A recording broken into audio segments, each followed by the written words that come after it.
Alpha 1 वॅसोकन्स्ट्रिक्टर स्पिंट्रस पण contract करतो, mid रियासिस करतो, SVR वाढवतो.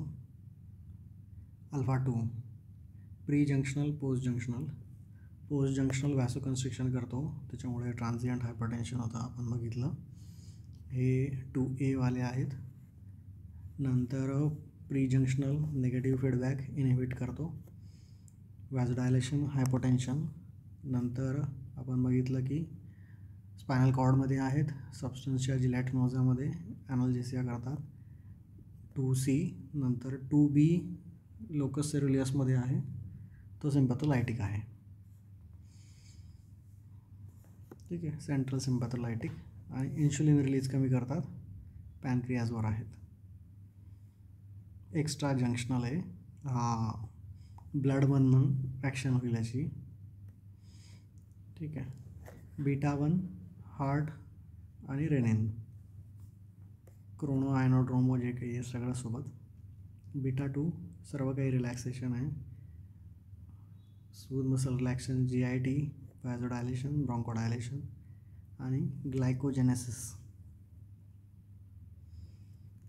बीटा 3 लायपोलायसिस. D1 D2 दोघेही डायलेशनच करणार आहे. D1 रिनल, कोरोनरी, मिझेंट्रिक आणि नॅट्रियुरेसिस पण करतो. D2 presynaptic, inhibit norepinephrine release, त्याच्यामुळे डायलेशन होणार. तर D1 D2 दोघे डायलेट करतात. हे फक्त पेरिफेरलचं चालू आहे, सेंट्रल आणखी वेगळे आहेत, पार्किन्सनवाले जे काही आहे, किंवा D2 याच्यात आहे CTZ मध्ये. तर तरी डोपामिनचं असं काही वॉमिटिंग इंड्यूस करतो असं लिहिलेलं नाही आहे. ॲड्री, नॉरॲड्री, डोपा नॅचरल आहेत, कॅटेकोलामाइन्स. आयसो, डोब्युटा, डोपेक्झा सिंथेटिक आहेत. हे अल्फा, बीटा आणि डोपा रिसेप्टरवर ॲक्ट करतात. ॲड्री आहेत पण डोपा इज ऑल्सो ॲड्रिनर्जिक. टायरोसिनपासून डोपा बनतो, फेनिलॅलनिनपासून टायरोसिन, टायरोसिनपासून डोपा, डोपापासून डोपामिन, डोपामिनपासून मग ॲड्री आणि ॲड्रीपासून नॉरॲड्री. तर गँग्लियामध्ये ॲड्री असतो, ॲड्रिनल मेड्युलामध्ये तो नॉरॲड्रेनालिन बनतो. नॉरॲड्री नंतर ॲड्री. सगळ्यांचे रिसेप्टर एकदा करून घेऊ. ॲड्री लोअर डोसला बीटा आहे, मग नंतर अल्फा इफेक्ट येतो. बीटा मग अल्फा म्हणजे आयनोट्रॉपिक, देन प्रेसर. नॉरॲड्रीचं पण तसंच लिहिलं आहे, पण प्रेसर इफेक्ट मोर आहे, त्याच्यामुळे आयनो मग प्रेसर, परंतु प्रेसर डॉमिनंट आहे. डोपामिनचा D1 renal vasodilation at low dose, परंतु ते रिनल प्रोटेक्टिव्ह डोसची कन्सेप्ट उडून गेली आहे. त्याच्यानंतर बीटा आणि हायर डोस मोर दॅन 10ला कन्स्ट्रिक्टर, तर इनो कन्स्ट्रिक्टर. 2 to 10 डोस लक्षात ठेवा. 2 to 20 आहे, मोर दॅन 10ला कन्स्ट्रिक्टर ॲक्ट करतो, तर इनो कन्स्ट्रिक्टर आहे. नंतर डोब्युटा प्युअर बीटा आहे, हा बीटा 1 बीटा 2. अल्फा का लिहिलं आहे माहीत नाही. इनो डायलेटर आहे, बीटा 1मुळे कॉन्ट्रॅक्टिलिटी होते, बीटा 2मुळे डायलेशन होतं. BP सिस्टॉलिक 80च्या खाली वापरायचं नाही कारण की डायलेट करतो. Phenylephrine purely alpha, directly acting, reflex brady. Mephentermine indirectly both alpha आणि बीटा, तर ॲक्च्युली हे रिलीज करतात. इवन हे दोघं सेम आहेत, मेफेंट्रामाइन आणि E6, इनडायरेक्टली बोथ अल्फा आणि बीटा. तर हे रिलीज पण करतात आणि डायरेक्टली पण ॲक्ट करतात, दोन्ही मेकॅनिझम आहे. टॅकिफायलॅक्सिस होतं म्हणून थोड्या वेळातच. नंतर वॅसोप्रेसिन सिक्रेट होतो पिट्युटरीमधनं. तर त्याचं फंक्शन आहे की किडनीचं इम्प्रूव्ह करायचं आहे, त्याच्यामुळे V2 जे रिसेप्टर आहेत ते ADHचं काम करतं. आणि V1 जे आहे तो V2 अँटी डायुरेसिस आहे. V1 इफरंटला कॉन्स्ट्रिक्ट करतो, त्याच्यामुळे GFR वाढतो. मेन तो किडनीसाठी कामाचा आहे. आणि मग सिस्टेमिक स्प्लांकनिक रिनल कोरोनरी सगळ्यांचं व्हॅसोकन्स्ट्रिक्शन करतो. आणि V3 पिट्युटरीमधनं कॉर्टिसॉल सिक्रेट करतो. ADH जो आहे हा स्ट्रेस हार्मोन आहे, त्याच्यामुळे तो कॉर्टिसॉलला सिक्रेट करतो V3मधनं पिट्युटरीवर ॲक्ट होऊन. V2 डक्ट्सवर आहेत, ते ॲक्वापोरिन्स जे असतात. V1 vessels, V2 2 kidneys, V3 pituitary for ACTH cortisol. Individual drug बघू.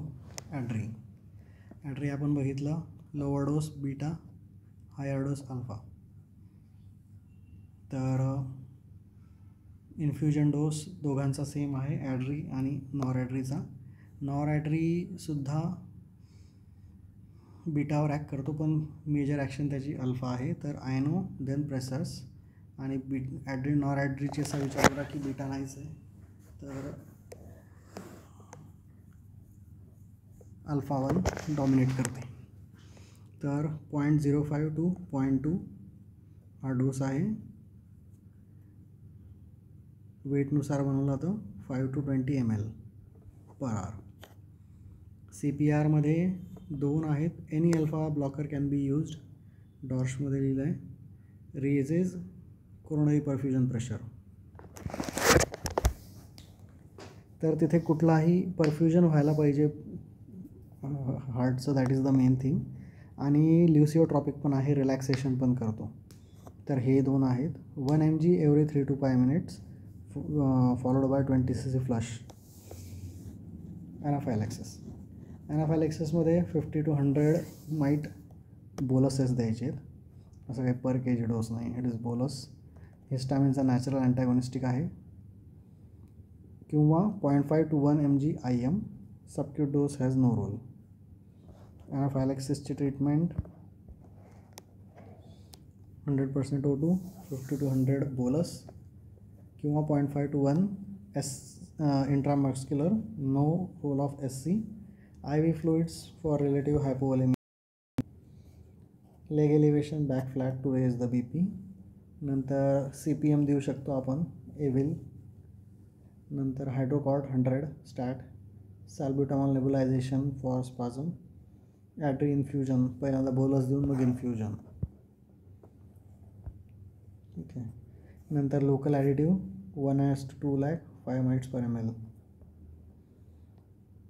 ब्रॉन्कोडायलेटर इन एक्स्ट्रीम 1 mg SC. नंतर व्हॅसोकन्स्ट्रिक्टर म्हणून 1:2 lakh ब्लॉकमध्ये आणि सेपरेटली पण देऊ शकतो. रेसेमिक येतं 2.25%. हे 0.5 ml per kg असतं. याचं पण तसंच आहे, डोसचं काही एवढा इश्यू नाही आहे.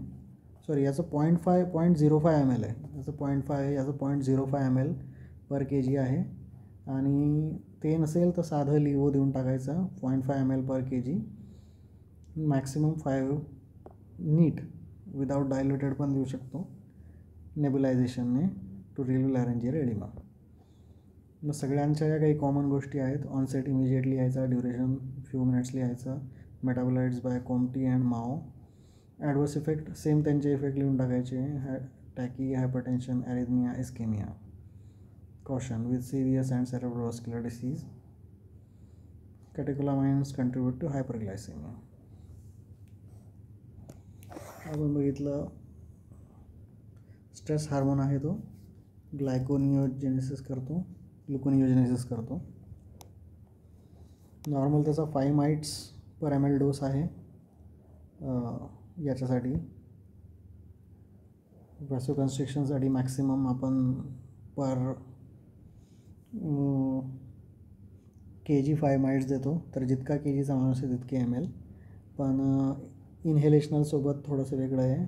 हिस्टेडिनसाठी 3, मग आयसोफ्लोरिनसाठी 6 आणि CO साठी 9 पर्यंत देऊ शकतो. Maximum dose of adrenaline that can be use for infiltration. पण आपण 5च्या वर जात नाही. कुठलाही असो हॅलो आहेच नाही. ISOचा 6 झाला आणि निओचा 9 झाला तर it doesn't matter, we use 5. That is also maximum.